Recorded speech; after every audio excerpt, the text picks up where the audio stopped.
Olá, eu sou Douglas Taube. Olá, eu sou Davi Pereira. Bem-vindos ao episódio 9 da Sociedade 5.0, um podcast para refletir sobre como usar as tecnologias que temos hoje a serviço do bem e em prol do ser humano.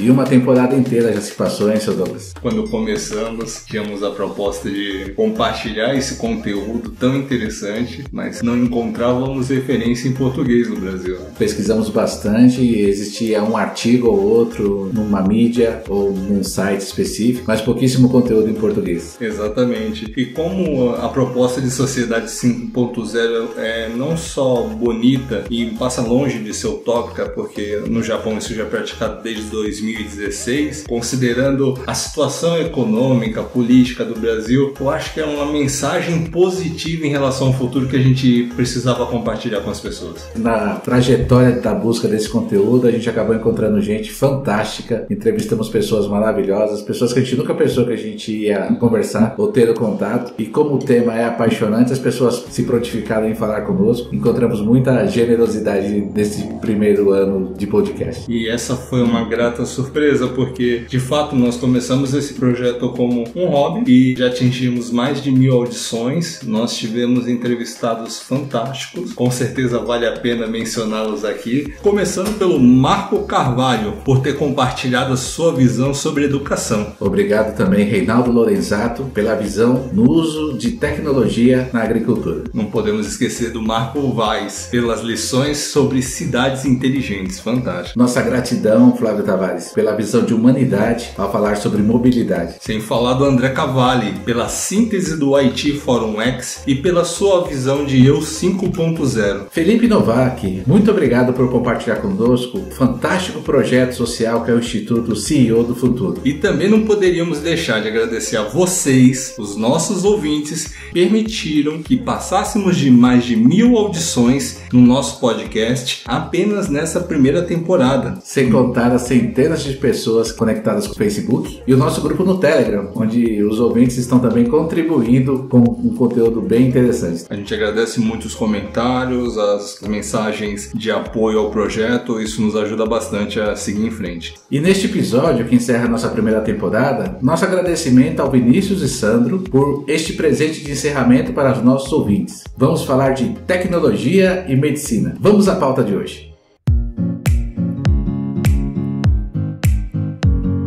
Estamos aqui na MedRoom para falar sobre dois temas apaixonantes: medicina e tecnologia. E para abordar esses temas conosco, temos dois convidados muito especiais, Vinícius e Sandro. Muito obrigado em nos receber aqui. Para começar, por favor, se apresentem. Bom, eu sou o Vinícius, eu sou cofundador da MedRoom, eu sou CEO aqui também, e a gente está nessa empreitada aí há 4 anos com meu amigo Sandro. Eu sou o Sandro, amigo do Vinícius. Eu sou fundador. Hoje eu sou CTO aqui na MedRoom e a gente está nessa luta aí já há um bom tempo. Pessoal, qual que foi a inspiração para criar a MedRoom? Conta um pouquinho da história, o que levou vocês a se apaixonar pelo tema, como é que foi o processo de desenvolvimento da empresa. Vou começar então. Eu trabalhei a vida inteira com design, com animação e sempre fui muito apaixonado por medicina desde pequeno, queria ser médico, mas aí eu assisti Jurassic Park e falei, caraca, que isso, né? Como que faz isso? Não tinha internet, não tinha ninguém que fazia, não conhecia ninguém. Comecei a pesquisar e trabalhei a vida inteira com computação gráfica. Em 2004 fui convidado para trabalhar no projeto Homem Virtual da Faculdade de Medicina da USP, aqui em São Paulo. A gente desenvolvia animações 3D do corpo humano para ensinar médicos e população. Era bem legal, eu gostava bastante. E aí em 2012, eu saí em 2008, né? Voltei pro mercado publicitário. Em 2012, quando saiu o Oculus Rift, a primeira versão do óculos, eu testei e falei, cara, isso vai mudar o mundo, a gente precisa fazer alguma coisa com isso. E aí, falei, o que faz com isso, né? Nada, porque dava enjoo pra caramba. Colocava na cara e ficava 2 dias enjoado. Em 2014 saiu a segunda versão desse óculos, já bem mais legal, já dava pra trabalhar com ele. E aí comecei a pensar o que eu queria fazer da vida, né? Tava velho já, chegando no fim da carreira, pensando, o que eu vou fazer agora nesse resto aí, né? E aí quis juntar o que eu mais gostava, que era animação, né? Jogos, educação e saúde. comecei a escrever um projeto, comecei a fazer no tempo livre, em fevereiro de 2015 mais ou menos, e em outubro eu conheci o Vini no Start the Weekend da USP, aqueles finais de semana que você vai lá para criar uma ideia do zero. O Vini estava ajudando na organização lá no núcleo de empreendedorismo da USP, e aí foi amor à primeira vista, né, Vini? O pior é que foi mesmo. O pior é que foi. Chegou lá com umas ideias muito doidas, falando de videogame. Primeiro que ele não era da faculdade. Aí você já chega e fala, bom, é um evento aqui que nem majoritariamente alunos. Aí tem esse outsider doido aqui, gigante, barbudo, e chega falando de videogame, de uns negócios muito doidos. Aí eu falei, é isso aí mesmo. É impressionante quanto esses eventos de Startup Weekend, por exemplo, eu participei de inteligência artificial na DASA. E o networking que nós fazemos lá, olha só a empresa impressionante que nasceu em um desses eventos. É bem por aí mesmo. Esse evento foi um dos que a USP organizou, foi o primeiro que eu tinha participado e organizado, e foi o suficiente aí pra gente conseguir ter uma ideia bacana e ir pra frente. A sua formação qual que é? Eu, na verdade, tô tentando me formar, eu sou biólogo. Então já sou tentando ser biólogo, né? Já faz uns anos aí que a faculdade tá trancada, tentando voltar, tentando não ser um dropout, né? Mas tudo na vida tem graças ao Mediroom, né? Os professores não entendem que a gente tem reunião e não é a gente que marca, né? É o cliente que marca, então... Nós estivemos na Welcome Tomorrow e tivemos o prazer de ter a experiência do laboratório de anatomia. Para os nossos ouvintes entenderem, explique o que é o Anatomy Lab. O nosso laboratório de anatomia, ele é um ambiente dentro da realidade virtual, onde a gente tem 2 pacientes, o Max e a Lucy, com todas as estruturas do corpo mapeadas ali, modeladas dentro deles. Então a ideia é que a gente consiga aproximar o usuário, o aluno, da experiência de estar trabalhando com um paciente vivo.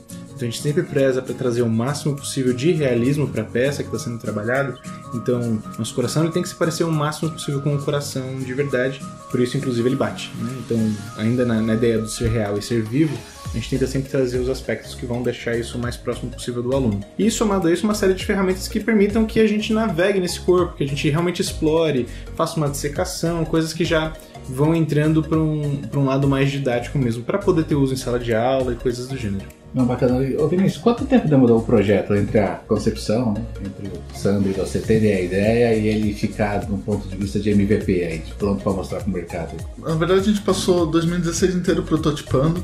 A ideia inicial era cirurgias, né? Era você estar dentro do centro cirúrgico e fazer os procedimentos. Então, uma drenagem torácica, uma crico, uma traque, uma intubação. Essa ideia era inicial. A gente, no meio do caminho, acabou mudando, porque a gente viu que ia demorar muito pra gente conseguir concluir um procedimento e validar ele e entrar no mercado, então o custo ia ser muito alto. E aí a gente acabou adaptando, né?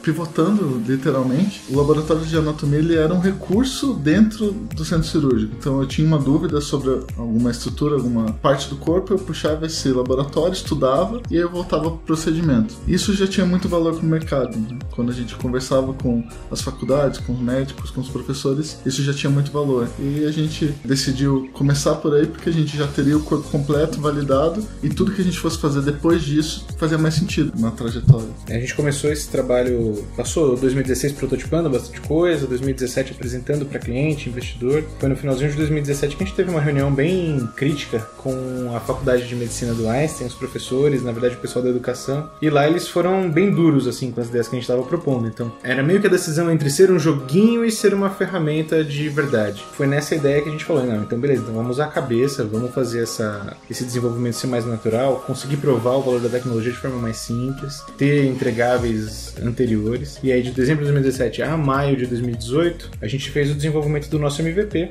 que era a Lucy, que é uma das pacientes que a gente tem hoje com as estruturas do corpo ali modeladas. E a gente apresentou isso tanto para a faculdade do Einstein, que aprovou, assim, teve algumas voltas ali durante a modelagem, mas depois que a gente entregou o modelo final, a gente já viu que não, é isso mesmo. E desde então a gente já começou a conversar de fato com o cliente, fizemos venda inclusive, mas logo que a gente lançou a gente já tinha alguns clientes na esteira ali, foi bem legal. E aí é o que a gente vem trabalhando desde então. Vocês desenvolveram tudo sozinhos ou contaram com um ecossistema de parceiros? Como que foi esse desenvolvimento? Acho que teve teve duas coisas, né? O desenvolvimento por si foi totalmente in-house. A gente tentou fazer coisa fora, com freelance, com esse tipo de coisa, mas a realidade é que o desenvolvimento ele não é simples e não é trivial. Tudo é muito conectado, né? Tudo é muito... Você tem um coração de um jeito, então você tem que ter um pulmão que encaixa naquele coração, tem que ter uma caixa torácica que encaixa com aquele coração, com aquele pulmão, então tudo tem que ficar muito encaixado. E quando você terceiriza isso, você acaba dando um retrabalho muito grande. A gente optou por internalizar o desenvolvimento. Mas a curadoria não. A curadoria, desde o começo, né? A gente já chegou e falou, ó, a MedRule não é uma empresa de conteúdo médico. Tem empresas de conteúdo médico aí que tem referência, que tem médicos. O conteúdo médico não é uma coisa barata de se internalizar. E aí a decisão foi, vamos fazer isso a 4 mãos. Então a gente consegue conversar com o médico, é uma expertise que vem do Sandro, inclusive, lá do Homem Virtual, que já fazia essa interface com os profissionais da saúde, especialmente os médicos. E a gente fez, então, nosso negócio então é traduzir esse conhecimento para uma experiência que seja legal. A maior parte do time é de desenvolvimento de jogo. Então, assim, naquele negócio de vamos pegar esse conhecimento, vamos fazer uma experiência engajadora e vamos entregar isso para o cliente. Para mim, navegar através do coração com o uso da inteligência artificial, ver o coração pulsando, ver como funciona por dentro, foi emocionante, posso usar esse termo. Para vocês, qual é a parte do corpo humano que é a mais bela e emociona ainda ver navegar pelo corpo humano através da ferramenta de vocês? É engraçado porque a gente faz isso todo dia há muito tempo, né? Mas o que mais me emociona em ver os nossos produtos tá aí sendo usado é a expressão das pessoas. Pra mim é impagável, assim. Quando eu vejo a cara do usuário, o sorriso que ele dá, a surpresa. E pode ser médico. Qualquer pessoa, desde uma criança até um velhinho que não consegue nem segurar o controle com a mãozinha tremendo assim. Quando a gente vê que o trabalho que a gente está fazendo impacta essa pessoa, cara, pra mim é sensacional. Eu sou bem chato com algumas coisas, né? De videogame e tudo mais. Então, assim, não é fácil capturar a minha atenção para eu engajar com alguma coisa. E eu sempre, lá no comecinho, eu sempre tive receio de, cara, a gente tá fazendo o corpo humano, será que depois que eu usei 1, 2 vezes, sempre falavam pra gente, ele usa 1, 2 e acabou, né? Não vai querer usar mais. Mas não é verdade. No final não é verdade. E toda vez que a gente coloca o óculos, seja naquele momento ali antes do evento que você tá montando tudo pra deixar funcionando, você coloca pra testar, você já quer dar uma checada aqui como é que é, deixa eu dar uma olhada, você já puxa isso.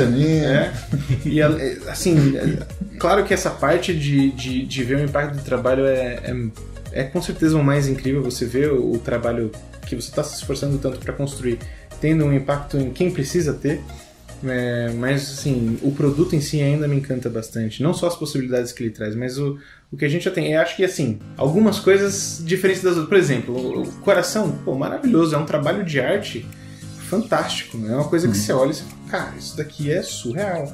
Aí você pega a pele da personagem, a última versão que a gente tá fazendo, você chega e fala, meu Deus, que o negócio tá muito próximo do real, assim, você começa a ficar impactado com partes diferentes. Mas tem algumas coisinhas que eu acho muito curiosas, pra dizer no mínimo. Por exemplo, quando você deixa ali só o músculo da personagem e vira ela ao contrário, coloca ela na sua frente. Então assim, é como se ela estivesse de costas pra você. E aí você dá um passinho e coloca a sua cabeça dentro da cabeça dela.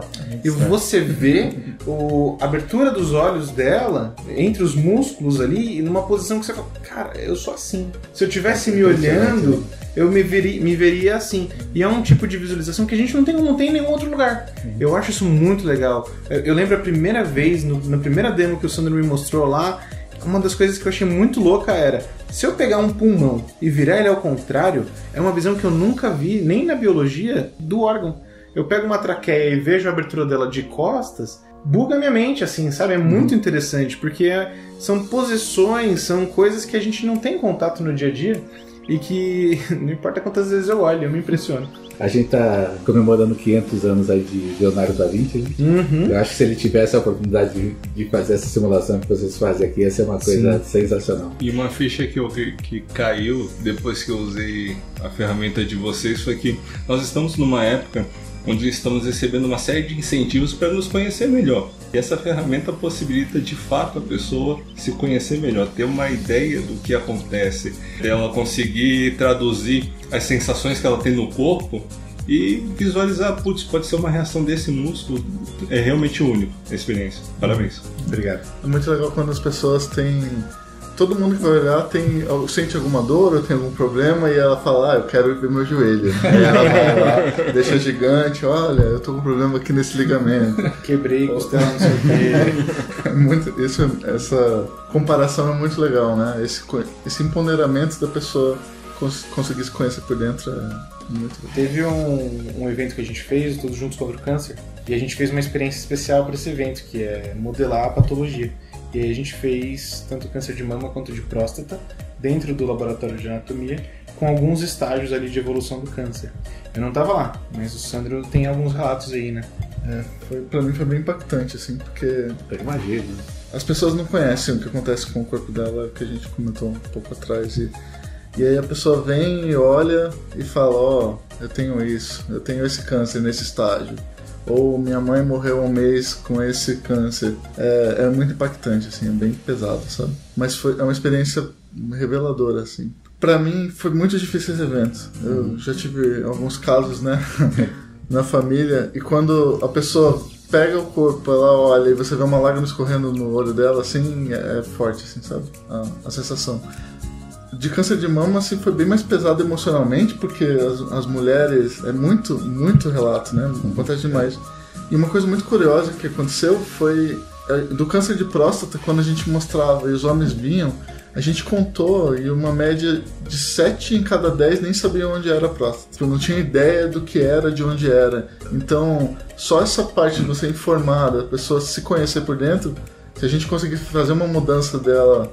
Né, despertar alguma coisa nela de putz, se cuida, olha aí o que pode acontecer, né? Tem várias coisas nessa linha. O pessoal da organização da Abrale, né, eles já tinham levantado que se conhecer é se empoderar, né? Então, assim, se você conhece o que a doença faz, você acaba tirando um pouco do medo, do receio, faz o seu tratamento ser diferente, pelo menos. Eu acho que esse é o impacto mais certeiro, mais preciso que a gente já teve. No site de vocês, a gente percebeu que, além da tecnologia de realidade virtual, você também faz outras simulações. Conta um pouquinho aí para os nossos ouvintes as outras simulações que vocês estão trabalhando, como que é esse desenvolvimento, o que o mercado aí pode esperar aí logo logo.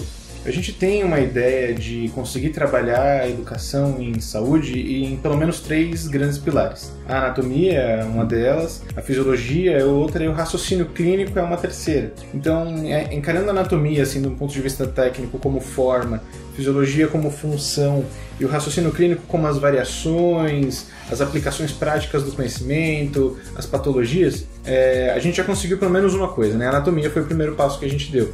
E aí quando a gente coloca o coração batendo, a gente começa a discutir um pouco de fisiologia. E aí tem a parte do raciocínio clínico por si só. Então, essa experiência que a gente comentou do câncer de mama, por exemplo, é uma das coisas que a gente considera a gente chama de simulações, né? Então, sim, você traz um conteúdo diferente, produz um conteúdo diferente para discutir um assunto mais específico. Isso pode ser um caso de patologia, pode ser um caso clínico que a gente chama, um atendimento a um paciente.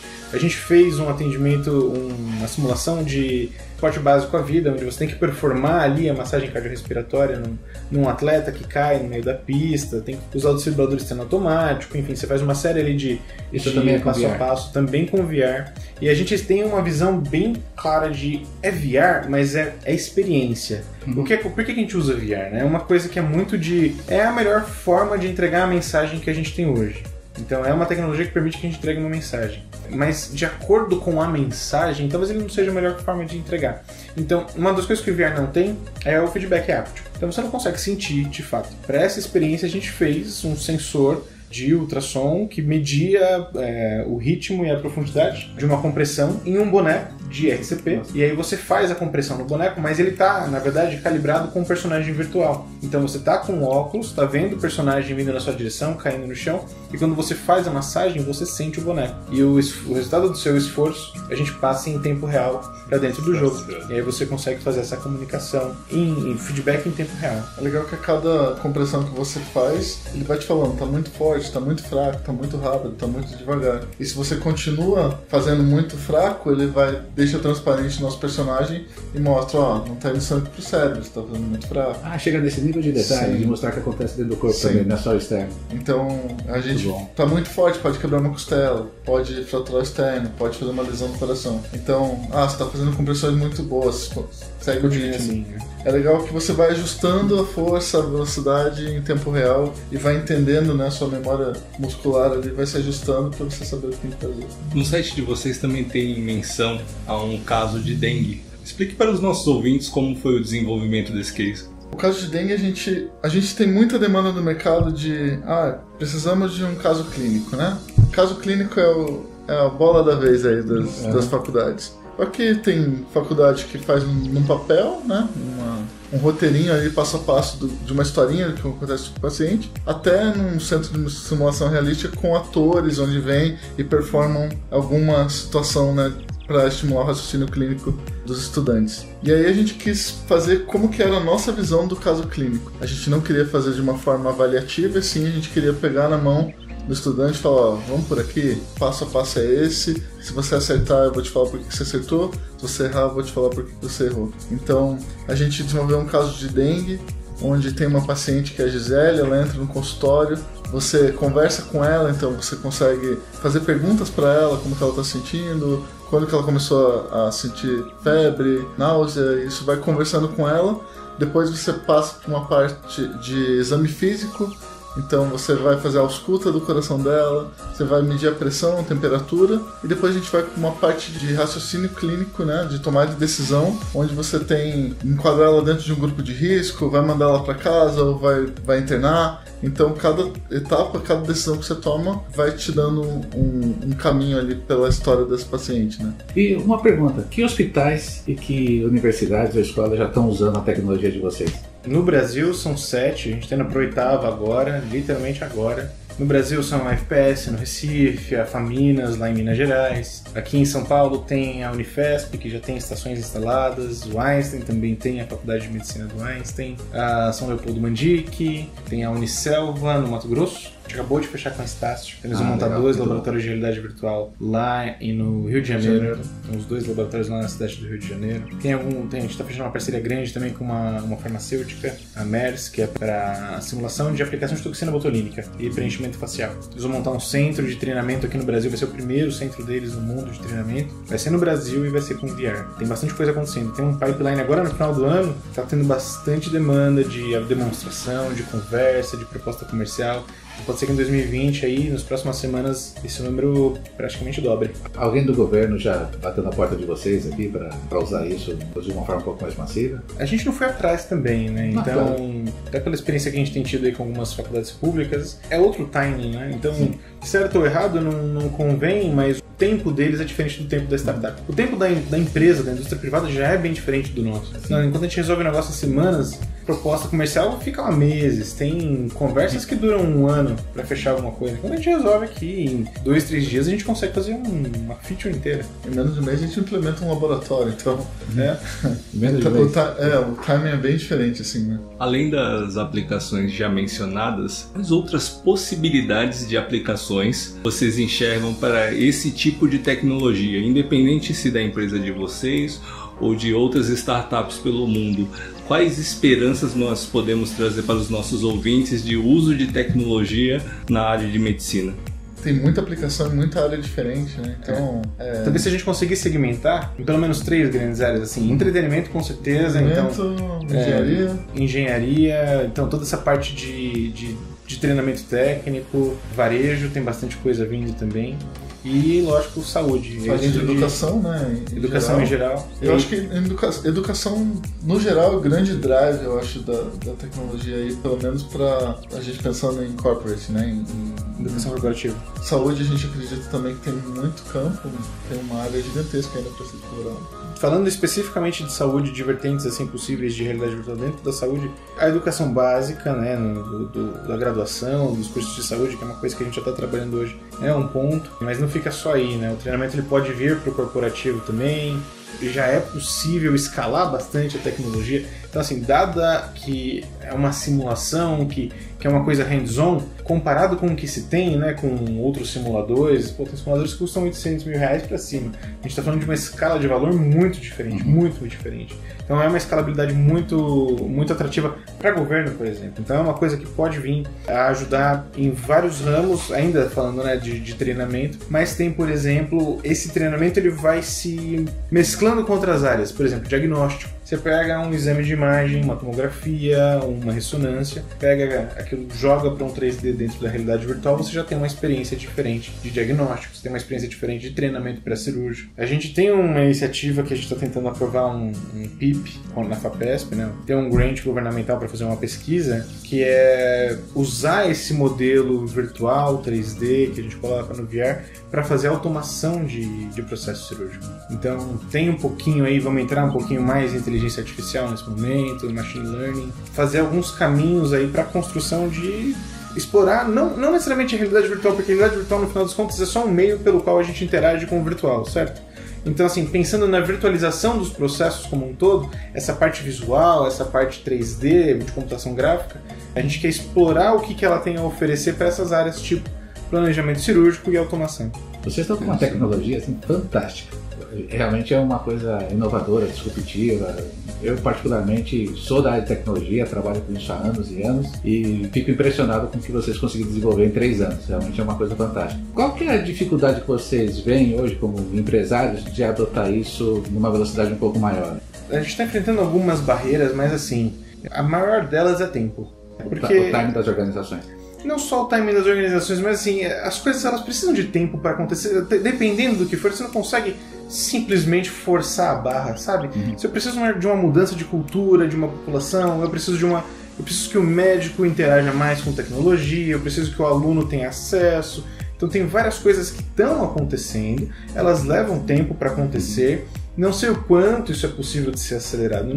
Eu imagino que tem coisas que ela vem, né? Então, assim, quando for não só o timing correto, mas quando passar o tempo necessário para determinadas coisas, isso vai permitir que outras coisas aconteçam. Então, tem toda essa questão de mercado, estamos entrando agora, então tem toda uma educação desse mercado, dos usuários, tem tempo de desenvolvimento. Então, a gente tem bastante coisa no pipeline de produto, assim, tá lotadíssimo. O que não falta é projeto para fazer. A gente tem projetos infinitos, inclusive. Que dá pra, se a gente for fazer tudo que a gente quer fazer, é trabalho pra vida inteira de gerações aí, né? Sim. Então, se a gente pensar que a gente tem um corpo humano completo para brincar, né? Brincar não. Entre aspas, né? Entre aspas. Mas pensa que eu nem fui pro micro ainda, pro nível celular. A quantidade de coisas que a gente pode explorar, então, em determinadas áreas, seja educação, seja treinamento pré-cirúrgico, seja uma visualização de um medicamento, como que ele funciona dentro do corpo humano, tudo isso é um campo gigantesco que precisa de tempo para desenvolver, né? Precisa de tempo, mão de obra. Acho que para não deixar nenhum grande desafio assim, falar, não, tá tudo dando certo, vamos esperar acontecer, tem algumas coisas tipo fundraising no Brasil. Levantar capital para investimento aqui tem ficado cada vez mais fácil? Tem. A gente percebe evolução, né, no número de investidores vindo, inclusive investidores que não são tradicionais, então corporações conversando com a gente porque querem investir, hospitais, pessoa física, o médico. Então começam a surgir players que veem interesse em participar desses movimentos e eles começam a querer aportar. Mas a gente ainda não tem no Brasil uma prática, por exemplo, não tem um bom entendimento do audiovisual no Brasil em geral, né? Não é nem só no nosso caso, só em startup. É no audiovisual em geral. A gente tinha até pouco tempo atrás a Ancine, que patrocinava esses tipos de desenvolvimento muito voltado para o entretenimento, é verdade, mas que demonstra que não se tem essa cultura desse tipo de mercado tão forte no Brasil. E aí o que acontece? Você pega um projeto desse, fulano acha que é joguinho, fulano acha que é esse, fulano acha que é aplicativo, que você tem entregáveis mensais. Não é bem verdade. Se eu quero entregar um filme, eu não tenho como te entregar só o roteiro do filme. Eu tenho que entregar o filme completo. Isso demanda tempo, demanda mais recurso, é uma validação bem diferente de mercado, de usuário. Não dá para fazer um teste AB rápido. Né? Não consigo fazer uma versão de uma tela, uma versão de outra, 2 preços diferentes, lançar no mercado e ver o que acontece. Não dá para fazer isso no nosso caso. Então tem essas nuances do próprio mercado, né, que a gente está envolvido, que não são bem resolvidas no Brasil. Empresas fora daqui captam na casa de milhões de dólares. A nossa primeira captação foi na casa da centena de milhares. Então é outra escala, né? 4, 5 vezes diferente. Sem dizer que além do valor ser pequeno, ainda a gente tem todo o custo do Brasil, que um óculos chega aqui custando 10 vezes o que custa lá fora, né? Diminui o acesso do próprio cliente ao produto, né? Com certeza. A gente não produz o hardware. Atrapalha bastante. O hardware a gente usa hardware de mercado. Então é um computador que a gente chama de gamer, tem determinadas características. O óculos é o Oculus Rift, que é o do óculos do Facebook. E isso vem de fora, vem tudo importado. E aí chega no preço que chega. E são limitadores que com certeza atrapalham um pouco a velocidade do desenvolvimento da solução. Do desenvolvimento, do processo de compra do cliente. Então, uma coisa que a gente não queria fazer é ter que lidar com hardware internamente, né? A compra e venda de hardware. Porque isso traz uma série de implicações. O pessoal que trabalha com tecnologia, com hardware, sabe muito bem disso. É peça de reposição, é suporte técnico, é estoque. São uma série de custos que preferimos não ter. Mas, como é importado, como é difícil de ter acesso, acaba que a gente tem que fazer o meio de campo também. Então, a gente sempre dá a opção, né, para o cliente. Esse é o hardware que serve. Você consegue comprar? Não consegue, então a gente vende. O nosso podcast é sobre Sociedade 5.0. É uma sociedade super inteligente, focada no ser humano. Como você acha que tecnologias como a da MedRoom podem ajudar no caminho da construção de uma sociedade focada no ser humano? Cara, sabe que a gente teve uma discussão recente de missão, visão e valores. Na pressa da startup, né? A gente chega e fala, cara, não, vamos executar, vamos construir, vender, depois a gente pensa nisso. E achando que é trivial, né? Missão, visão e valores, pô, quem precisa disso? No decorrer do tempo, tem que fazer você vai descobrindo que no final das contas o exercício é necessário. Vai fazer uma peça de marketing? Qual é a comunicação que você tem que usar? Como é que você se posiciona no mercado? O que a gente quer passar? Aí você vai descobrindo que são assuntos importantes. E aí ferrou. Fizemos. E aí tem um monte de projeto, de ideia pipocando. Como é que você abraça tudo isso? Não dá pra qualquer ser o melhor de não ser... Foi um processo a gente definir, mas eu acho que a gente acabou chegando em definições bem legais, assim. Parte disso é termos a noção de que a tecnologia ela é relevante, mas ela vem para servir um propósito, né? Então, assim, na ideia da sociedade 5.0, de servir mesmo, servir ao ser humano. Então, a gente pode usar a tecnologia para potencializar as possibilidades humanas. E quando eu digo isso, a gente tem, por exemplo, a nossa visão de empresa é literalmente tirar barreiras entre as pessoas e o conhecimento. Então é aquilo que a gente estava comentando mais cedo, né? Quando eu vou conversar para saber do corpo humano, eu sempre tenho um intermediário. Eu tenho um médico, eu tenho um professor, eu tenho um instrutor, eu tenho alguém que está naquele meio de campo. Quando a gente te coloca dentro da realidade virtual com um corpo humano na sua frente, isso já vira uma coisa pessoal. Então, assim, é você e o conhecimento efetivamente. E aí você interage com aquilo. O que eu acredito que vem daí é, se a gente tem acesso ao conhecimento direto, as discussões mudam. A gente muda o patamar da discussão, né? Tá na moda hoje falar de terra plana, por exemplo. É um absurdo. E, assim, é um retrocesso da própria evolução enquanto sociedade de, sei lá, quando já tinha discussão sobre terra redonda mais de 2000 anos atrás. Então, assim, é um retrocesso intelectual da sociedade muito grande. E a expectativa é que, conforme a gente entrega essas ferramentas, quebre essa noção de que eu tenho muitos intermediários entre mim e o conhecimento. Eu não preciso de 15 cientistas na frente de um conhecimento para eu ter acesso a ele. Então, a gente começa a empoderar as pessoas e uma vez que elas têm um nivelamento diferente, as discussões passam a ser diferentes. Então, uma vez que eu tenho eu já comentei isso várias vezes, que a gente falou com quase todos os estúdios que a gente conhecia de se tem alguma coisa de saúde que vocês querem fazer, fala com a gente. Porque, cara, a gente dá um modelo de graça se vocês precisarem. Porque a humanidade não precisa gastar tempo fazendo uma modelagem de coração de novo. Ele já foi feito. Usa o que foi feito. E aí a gente tem uma discussão nova. O que eu faço com esse coração? Para onde a gente vai depois desse ponto? O próprio PIP que a gente está escrevendo, a ideia não é surgir uma patente dali. A ideia é provocar uma discussão na sociedade de fato. Então, existe um modelo, existe uma possibilidade de automação cirúrgica em cima disso. Para onde a gente vai depois disso? Foi assim que a gente fez, façam também. Peguem outras estruturas, outras metodologias, e aí a gente muda o nível da discussão, passa literalmente a discutir o futuro. Pelo que eu entendi, assim, de Sociedade 5.0 vai muito dessa linha de chegamos aqui, qual que é a próxima discussão? E eu acho que a gente está cooperando para chegarmos nesse nivelamento. Vamos falar um pouquinho de futuro e futuro da Med1. Quais são os próximos projetos que vocês têm? Tecnologias, parcerias, expansão? O que vocês estão pensando em termos de futuro que nos parece bem encantador?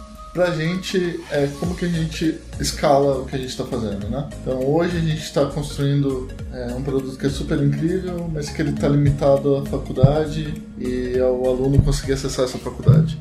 A gente acredita que a gente precisa criar uma plataforma onde a gente consiga ter uma comunicação direta com o aluno. Então é isso que a gente está fazendo aí pro próximo ano, né? A gente vai estar criando ferramentas para o professor e para o aluno para eles continuarem, para eles terem uma comunicação mais efetiva. Então, a lógica é bem simples, né? Você pega, por exemplo, entramos nas faculdades. E agora? Agora eles têm que usar. A gente tem que garantir que essa relação, né, professor-aluno vai estar acontecendo, que a tecnologia não está ali como um grande elefante branco. Não tem problema fazer marketing em cima disso, porque afinal de contas atrai mesmo. E o aluno ele precisa disso, né? A gente quer poder consumir o que é novo. Mas o que acontece na maior parte das faculdades, das instituições de ensino no Brasil, e me arrisco a dizer no mundo, é a ociosidade do laboratório, porque não tem engajamento. Não tem engajamento, ou o professor não consegue usar, é muito difícil, ou pelo equipamento ser muito caro, fica com receio de deixar o aluno usar, e aí acaba que fica limitado o uso. Aí vem a ideia de plataforma. Como é que a gente faz, então, para garantir que o aluno tenha acesso independente do professor? E para isso a gente lança aplicativo. Como é que o professor consegue engajar em sala de aula com a tecnologia e com o aluno? Para isso a gente lança ferramentas. Então tem vários pontos aí de uma grande plataforma que está sendo desenvolvida para a gente conseguir dar esse próximo passo. E quem quiser falar com vocês, qual que é o melhor caminho? Como é que, eventualmente, um médico ou alguém do mundo acadêmico aí que ficou curioso por tudo isso que a gente está falando aqui, qual que é o jeito mais fácil de entrar em contato? Eu acho que tem pelo site, né? Site, né? Tem contato lá, um e-mail, tem telefone, então manda uma mensagem pra gente. Nós vamos colocar na descrição do episódio aqui todos os dados de vocês. Legal. E aí, com certeza, espero que muita gente se interesse, muita gente fale com você. Com certeza. Tem bastante coisa no YouTube também, então como é um produto bem visual, vale a pena dar uma olhada lá. Tem canal Med1 BR, né? Med1 BR no YouTube tem bastante coisa. Tem bastante coisa não. Tem algumas coisas lá. A maior parte delas está fechada. Se quiser ver, vai ter que conversar com a gente. Excelente. Sensacional. Nós agradecemos muito o tempo à disposição de vocês, de nos receber aqui na Med1, nos apresentar tanto a empresa quanto a solução funcionando e o mais importante, a entrevista para os nossos ouvintes. A gente que agradece. Sempre que precisarem, estamos à disposição de todos. E este foi o episódio 9 do nosso podcast que encerra essa primeira temporada. Queríamos muito ouvir a opinião de vocês sobre o episódio e o que você achou da primeira temporada. Escreva para contato@sociedade50.com.br. Você também pode, até deve, se juntar ao nosso grupo no Telegram para, junto com outros ouvintes, dar a sua opinião sobre os episódios. Procurem Sociedade 50 no Telegram ou acesse o link na descrição desse episódio. Para a segunda temporada, nós vamos ter algumas mudanças. Teremos conteúdos agora mensais, com convidados que com certeza contribuirão com muito conhecimento em cada um dos temas que vamos abordar. As postagens serão sempre na segunda quinzena do mês. E para nos prepararmos para essa segunda temporada, nós vamos fazer um recesso. Voltaremos em janeiro com novos episódios. Até a próxima temporada. Até mais, pessoal, e boas festas!